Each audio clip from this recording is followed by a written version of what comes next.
Assalamualaikum warahmatullahi wabarakatuh. Bagaimana kabarnya anak-anakku yang soleh dan soleha kelas 5? Semoga semua dalam keadaan sehat dan semoga semua selalu diberikan perlindungan oleh Allah, dijauhkan dari segala macam penyakit. Anak-anakku yang soleh dan soleha, hari ini pada pertemuan ini kita akan membahas tentang akhlak optimis dan pesimis. Nah, sebelum kita masuk materi, kita awali dulu dengan membaca basmalah bersama-sama. Semoga apa yang akan kita pelajari bisa bermanfaat untuk kita semua. Bismillahirrahmanirrahim. Baik anak-anakku sekalian yang saleh dan salehah. Oke, ada yang pernah merasakan hal ini? Malas belajar, malas beribadah, kemudian malas bekerja. Ada yang pernah merasakan ini atau sering merasakan tiga hal ini. Nah, bekerja ini juga misalkan membantu orang tua, ya, atau apa, ya, gitu. Ada yang pernah merasakan hal ini? Oke. Kalau ada, maka setelah pembelajaran ini, saudara kan sudah tidak ada lagi yang malas belajar, malas beribadah, malas bekerja untuk membantu orang tua, ya. Jadi itu. Nah, anak-anakku yang saleh dan salehah, nah ini ada pertemuan Ustadz dengan Ali. Oke. Assalamualaikum Ustadz. Waalaikumsalam Ali. Kamu kenapa kok murung? Ustadz, aku khawatir nilai ujianku jelek. Ali, kalau apa yang telah kita kerjakan sudah maksimal, sudah berusaha dengan sungguh-sungguh, maka kita harus optimis. Tapi soalnya sulit-sulit Ustadz, pelajarannya juga banyak. Ali, Allah memberikan kita semuanya kekuatan, akal, waktu, dan kesempatan.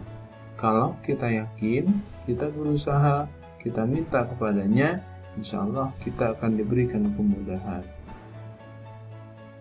Nah, dari percakapan barusan, Ustaz menyampaikan bahwasanya segala sesuatu, ya, harus diimbangi antara usaha dan juga doa. Usaha sebagai ikhtiar kita, doa sebagai permohonan kita meminta pertolongan kepada Allah, karena setiap sesuatu yang menentukan keberhasilan sesuatu itu adalah Allah. Maka sebelum belajar harus berdoa, kemudian sebelum apa yang akan kita lakukan harus diawali dengan berdoa. Nah, seperti yang disampaikan Rasulullah pernah menyampaikan dalam hadis yang berbunyi, semangatlah dalam melakukan apa yang bermanfaat bagimu, minta tolonglah kepada Allah dan janganlah engkau lemah. Nah, Rasulullah dalam hadis tersebut memerintahkan kita agar selalu optimis, berbesar hati dengan memaksimalkan usaha dan memohon kepada Allah. Jadi jangan lupa harus memohon kepada Allah, karena setiap segala sesuatu tanpa izin Allah tidak akan pernah bisa. Seseorang belajar siang malam, jika Allah tidak mengizinkan, ya, jika Allah tidak meridhoi apa yang dilakukannya, maka apa yang dipelajari juga akan percuma, bahkan kadang sudah lupa. Jadi harus imbang keduanya. Nah, ada berapa keutamaan bagi seseorang yang selalu bersikap optimis? Yang pertama, orang yang selalu optimis itu tidak mudah putus asa. Yang kedua, muncul sikap konsisten.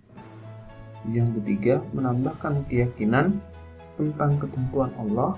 Yang keempat, memunculkan sikap untuk bekerja keras. Yang kelima, memunculkan sikap tabah dalam menghadapi masalah. Yang keenam, memunculkan sikap lapang dada, tidak mudah marah. Jadi apabila seseorang itu selalu bersikap optimis, meskipun gagal, meskipun usaha yang dilakukan ternyata masih belum berhasil, maka dia tidak akan mudah yang namanya putus asa, kemudian marah-marah. Seperti itu. dia akan bisa melihat celah di balik kegagalannya. Jadi dia akan berbenah kembali dan berusaha kembali. Jadi seperti itu ya. Jadi ini adalah keutamaan bagi orang yang selalu bersikap optimis.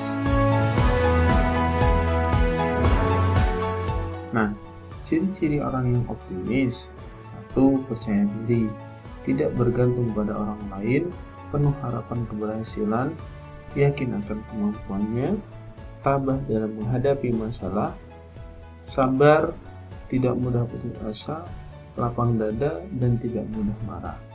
Kira-kira kalau kalian ini termasuk dari yang ini nggak, poin-poin ini? Ada yang percaya diri, ada yang tidak menggantungkan pada orang lain, penuh harapan setiap usahanya. Nah, maka kalau misalkan belum ada di poin ini, mulai saat ini harus mulai belajar. Oh, saya harus percaya diri, saya tidak boleh bergantung pada orang lain. Contohnya apa? Misalkan hal kecil ya, cuci baju, misalkan tidak bergantung pada orang tua, belajar sendiri. Jadi seperti itu, cuci baju sendiri. Oh, sepatu kotor, coba dicuci sendiri. Nah, seperti itu ya. Jadi itu ya. Nah, selanjutnya adalah pesimis atau putus asa. Jelas ya, pesimis putus asa itu memunculkan sikap khawatir atau ragu terhadap segala sesuatu yang dilakukannya. Kemudian takut akan gagal ya, sehingga justru tidak mencoba sesuatu sama sekali. Nah, tidak percaya diri atau ragu terhadap kemampuan diri sendiri. Nah, ini sehingga orang yang pesimis akhirnya tidak memunculkan apa-apa, tidak melakukan sesuatu apapun. Kenapa? Karena sebelum dia bergerak, sebelum dia melakukan sesuatu, dia sudah ragu dan takut gagal dan ragu sama keyakinan. Jadi itu, sama kekuatan sendiri dia sudah ragu. Nah, dampak bagi orang yang pesimis nih, ragu dalam bertindak, pekerjaan tidak dapat diselesaikan secara baik, mudah putus asa atau patah semangat, kehidupan tidak mengalami kemajuan, selalu melihat kesulitan dalam setiap peluang. Nah, dari dampak yang ada, akhirnya terjadi apa? Seorang yang pesimis ini tidak akan melakukan apapun, akhirnya rugi sendiri.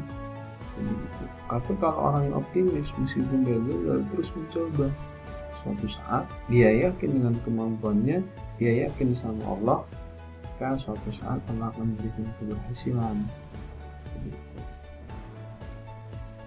Nah, cara membangun rasa optimis: pertama, menemukan hal positif dari setiap pengalaman, rencanakan kembali tujuan yang ingin dicapai, bertahap dalam merencanakan tujuan, dimulai dari yang kecil, bertawakal kepada Allah, tidak mudah berputus asa, jangan lupa tetap terus berdoa.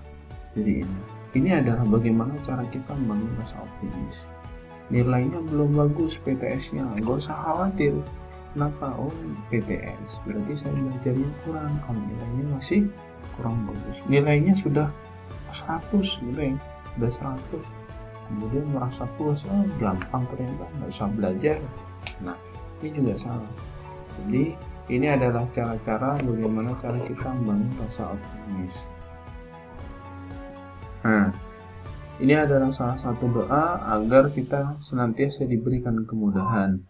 Allahumma la sahla illa ma ja'altahu sahlan wa anta taj'alul hasna in syi'ta sahla ya arhamar rahimin. Ini adalah doanya supaya kita diberikan kemudahan dalam setiap pekerjaan. Nah, artinya, ya Allah, tiada kemudahan kecuali apa yang Kau mudahkan dengan kehendak-Mu. Engkau merubah segala kesedihan menjadi mudah, wahai Zat yang Maha Pengasih. Ini adalah doa yang disampaikan oleh Ibnu Sun. Jadi ini doanya. Jadi anak-anakku sekalian, setelah sholat jangan lupa ini juga diamalkan. Nah, untuk tugas kalian selanjutnya adalah menghafal doa di atas, kemudian diupload di link yang sudah Ustaz share untuk kapasitas video maksimal 10 MB ya. Tinggal lihat kalau misalkan nanti ternyata lebih dari 10 MB maka tidak apa-apa ya, tidak apa-apa. Tapi kalau bisa kurang dari 10 MB. Tapi kalau misalkan lebih juga tidak apa-apa ya. Misalkan lebih, misalkan sampai 15 MB atau berapa, nanti nggak apa-apa, karena nanti linknya biar bisa upgrade ke kapasitas yang lebih besar gitu ya. Ini tugas kalian, silahkan dilaksanakan ya. Jangan lupa tetap optimis, berusaha, dan berdoa. Jadi itu doanya juga dibaca setiap selesai sholat gitu ya. Baik, alhamdulillahirrahmanirrahim, pertemuan ini sudah selesai. Saya akhiri dan sebelum maaf apabila ada salah kata. Wassalamualaikum warahmatullahi wabarakatuh.